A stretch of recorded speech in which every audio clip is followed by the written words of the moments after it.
Hey, Cass. I fucking miss you. I miss you every second that I have air coming out my fucking lungs. But this one is like one of those moments where in the middle of the day you just need to go hide somewhere and cry because it's just like, fuck. But, so what I want to do, what I'd like to see happen is go through the Bible, pull out all the parts that do not require you to blindly believe something that isn't real or that you can't prove. You don't know if it's real. You just can't prove it. And separate it from the whole. And then in that, take out the guidance. Like for example, start with 1 Corinthians chapter 13.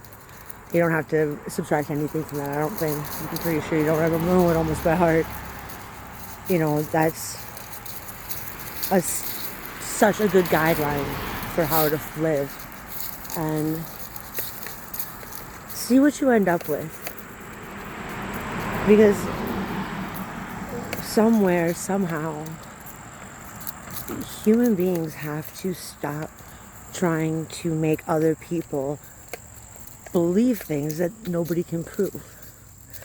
Because that kind of messes up with our internal navigational system and it messes up with our sense of reality.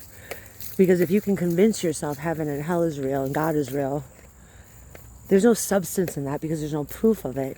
So it's just a feeling and a hope.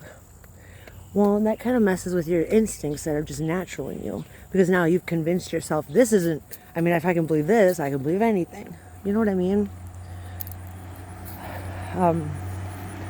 And the rules, the guidelines are simple. If, you just start somewhere.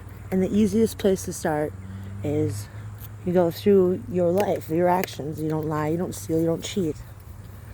And if you don't know who's right or wrong, look who's hurt. If you're hurting someone to get to your goal, you need to reevaluate that because there should not be any reason to hurt people to get what we want. We can compromise, we can barter, we can trade. We don't need to steal. And if everybody has a price, people are like, oh, I'd never sell out. Everybody has a price. And if you haven't sold out yet, then you just haven't met your price. So you want something from somebody? Offer some money for them.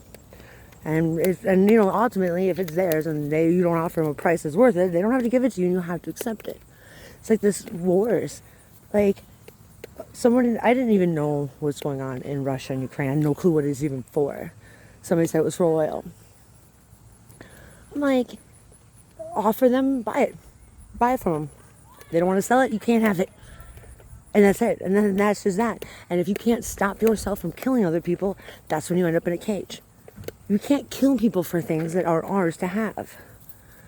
And I don't know how to get that to the people who can do something with it and spread it so that it's in a format that people actually see and can understand and get behind. Another one. Here we go. Audis. I started bought an Audi A4. Basically pieced the car together myself. I didn't even run when I bought it. But keep in mind, like, Audis, I probably will never, probably depending how long I live on this planet, but I probably won't ever buy anything but an Audi ever again, if I can help it. The engine and the transmission are solid. So good. I'm so amazed at this car. I love it. So grateful for it. So keep that in mind when you're looking for vehicles. Audis. It was an Audi A4 2004 that I got. Amazing engine, amazing transmission. They got a little problem with the relay because in the relay box, I guess it gets wet. Mine did not, so I didn't have that issue. But if it does and you can't figure it out, all you have to do is put a kill switch from the battery to inside the car. Fixes the problem. I fucking love you so much.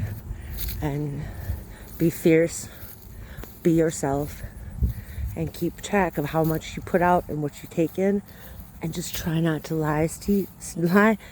try not to lie, steal, or cheat. And just be careful how you hurt people.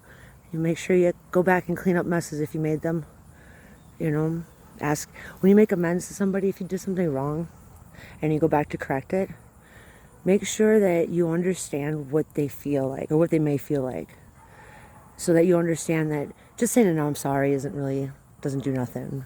But understand that at the time you didn't know what your actions were feeling like to someone else, but now that you're back to say I'm sorry, you have an idea of how that must have really sucked to feel. And then make sure you let them know that if you say to them, is there anything that I can give to you or do for you or be to ease the hole or the ick that I left, that I'm trying now to collect. If I can do it, I will. And give them time. Maybe they need some time to think about it, but make sure you offer up a penance for with your amends, okay, baby? And, just move forward. And just be you, all right? Be you and do what you love to do and practice it. Work at your craft. That's how people get amazing at things. They just do it over and over and over again. Right? And every time you fail at something or it doesn't turn out quite right, look at it and be like, all right, that's not what I want it to be. Do it again. And then you'll be better at it next time. And again, and again, and again, until you have a result that you are proud of. Fuck the world. Nobody's ever gonna agree on anything apparently anyway.